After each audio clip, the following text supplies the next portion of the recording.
আসসালামু আলাইকুম ওয়া রাহমাতুল্লাহি ওয়া বারাকাতুহু। প্রিয় শিক্ষার্থী বন্ধুরা, যে যেখান থেকে আমার আজকের এই ভিডিওটি তোমরা দেখতেছো অথবা পরবর্তীতে দেখবে, সবাইকে আন্তরিক অভিনন্দন এবং মোবারকবাদ।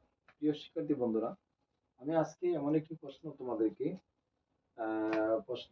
নিয়ে প্রশ্নপত্র নিয়ে তোমাদের সামনে হাজির হয়েছি। যে প্রশ্নটি 2025 সালের দাখিল পরীক্ষার্থীর জন্য অত্যন্ত গুরুত্বপূর্ণ এবং পরীক্ষাতে আসার খুবই সম্ভাবনা রয়েছে। প্রশ্নটি হচ্ছে আল হুরুফুল মুসাব্বাহাতু বিল ফেইল কাকে বলে?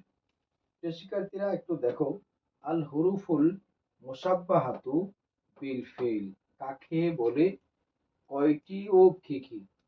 1 বছর পর পরই এই প্রশ্নটা তোমাদের পরীক্ষাতে আসে যে আল হুরুফুল মুসাব্বাহাতু